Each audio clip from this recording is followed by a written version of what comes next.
Hello. Now we're going to talk about psychological health.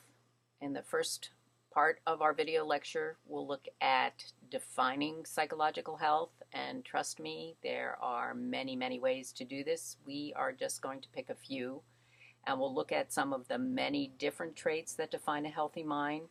We'll look briefly at the brain and the mind-body connection, and we'll talk about what happens when a healthy mind becomes an unhealthy mind. The second video lecture will look at different types of psychological disorders and ways to treat disorders. Let's go. Psychological health, or soundness of mind, as your book refers to it, is as important to our well-being as soundness of body or our physical health. Physical health is also closely intertwined with our psychological health.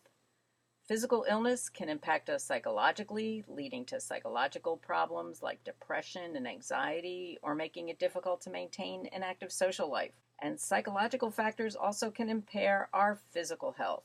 Let's face it, when you're anxious, when you're depressed, your physical body suffers. Persistent negative emotions, especially anger, can increase risk of developing heart disease or suffering heart attack. Those negative feelings can also make you feel vulnerable to physical health problems. So what is psychological health? Health is more than just the absence of illness. Psychological health involves the ability to meet the challenges of your daily life, to think clearly, and to be satisfied with your work, your play, and your social life. All of these factors are involved in psychological health. Psychological health refers to being able to maintain successful psychological activities, like being able to get through the day, being able to have fulfilling relationships with others, as well as the ability to adapt to change and to cope with stress. I know that a lot of these sound really basic, but if you ever have known anyone with psychological or mental health issues, these become huge mountains that look impossible to climb.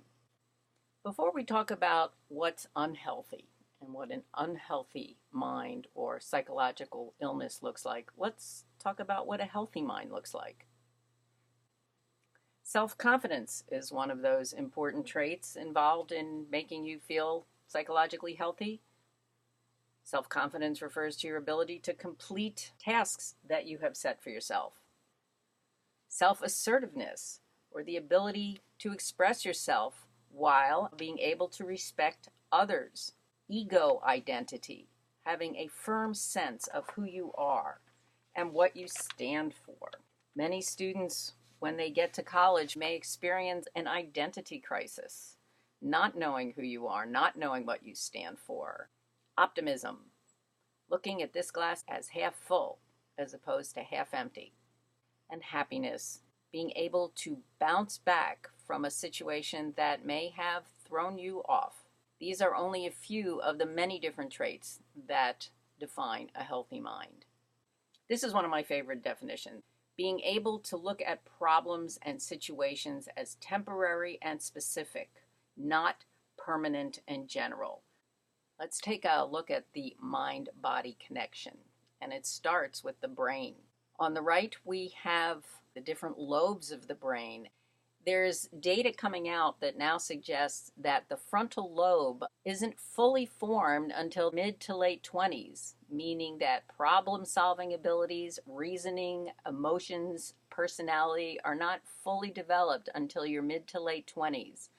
That may be true, but I'm going to tell you this right now. I'm not accepting that as an excuse for your not turning in assignments on time. I don't want you to tell me that it's because your frontal lobe isn't developed.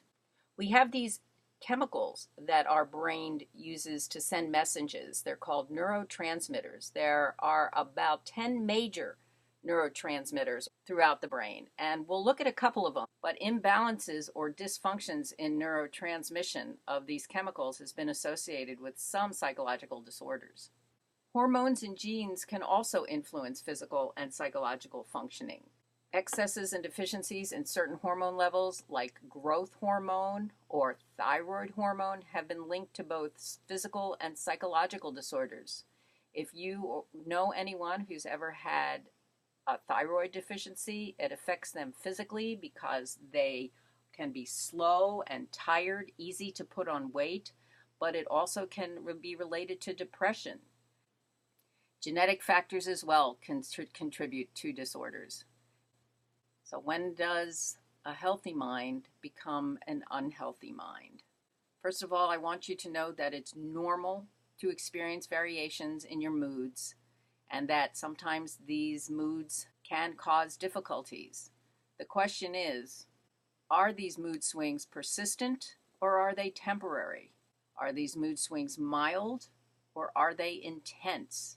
As we just said a few moments ago, being able to look at problems, situations, even mood swings as temporary and specific and not permanent in general are traits of a healthy mind. However, psychological disturbances can become disorders when they're persistent, when they are recurrent, unbearable, limiting your ability to function in your daily life, and won't get better without treatment. That's when these symptoms go from being disturbances or psychological disturbances to disorders. You know by now that it's not easy to be at school, and sometimes it's really tough to avoid feeling stressed out. Pressures can build up. For many of you, this is the first time that you've been away from home and had to make decisions on your own. Now, I know for some of you, this has been an incredibly liberating experience. But for others, this can be worrisome. And I want to tell you that worrying about this is normal. It's absolutely normal to be confronted with new situations and have concerns about them. But feeling very sad, feeling hopeless or worthless may be a sign of a psychological health problem. And you need to know that you don't have to deal with this by yourself. Psychological illness occurs when the brain or a part of the brain isn't working well, or it's working in the wrong way. When the brain isn't working properly, some of the following functions are going to be disrupted. Your ability to think clearly, your behavior will change. The way you perceive what's going on around you may be affected, as well as your ability to perform physical functions. Your emotions may be affected, and those neurotransmitters that send signals throughout your brain may not work properly. And symptoms of these disruptions may include thinking difficulty or focusing attention on problems, experiencing extreme lows or highs emotionally, and sleep problems. When these symptoms begin to significantly disrupt a person's life, we say that that individual can have a psychological disorder or a psychological illness. The DSM, or the Diagnostic and Statistical Manual of Mental Disorders, officially defines a disorder as a pattern of behavior associated with distress or disability or loss of freedom. 1 out of 4 adults may have at least one psychological disorder, according to statistics gathered by the National Institute of Mental Health. And we're just looking at folks that are 18 years and older. We're not looking at younger teens. 1 out of 17 may have a serious condition, and about half of those with a psychological disorder have more than one condition. That means they may be experiencing depression and anxiety, or have bipolar disorder as well as an eating disorder. What do we know about the causes of psychological illnesses? That the symptoms are a result of abnormal brain function. Psychological illness is a brain disorder. It is rarely, if ever, caused by stress alone. It is not the consequence of poor parenting or bad behavior. It is not the result of an individual weakness or a deficit in personality. It is not the manifestation of an evil spirit. Only in exceptional cases might it be caused by nutritional factors, and it is not caused by poverty. Psychological illness does not discriminate. Many psychological illnesses begin during childhood and can persist into adolescence. These include ADHD, autism spectrum disorder, and general anxiety disorders. But some illnesses begin during adolescence. The ones that occur most often include major depression, schizophrenia, bipolar and panic disorders, social anxiety disorders, eating disorders, obsessive compulsive disorder, and addictions. What can we tell you about people with psychological illness? That most of them lead productive and positive lives while receiving treatment for their illness. Some people have severe and persistent disorders that respond poorly to treatment. This occurs with psychological illness as well as physical illness. And as I said earlier, psychological illness does not discriminate. Most of us have a friend, an acquaintance, or family member who has or has had some type of disorder. The causes of these illnesses are extremely complicated. They can involve genetics, environment, and together lead to a brain disorder.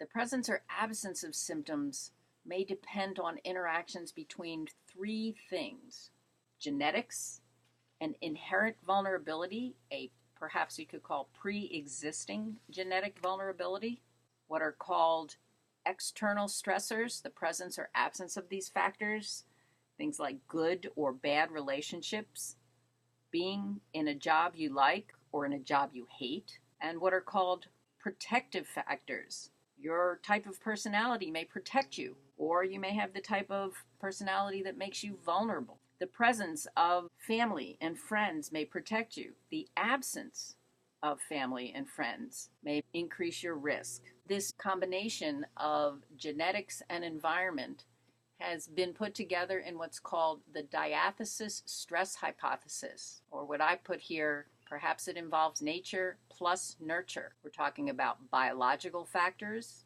a genetic vulnerability, along with certain social or environmental factors, interact to cause depression. And let me include here other forms of mental illness. Okay, so this is the end of part 1. In part 2, we'll discuss the types of psychological disorders, cognitive disorders, anxiety disorders, mood disorders, psychotic disorders. And I also want you to read Successful and Schizophrenic by Ellen Sachs, as well as listen to the podcasts that are on Blackboard.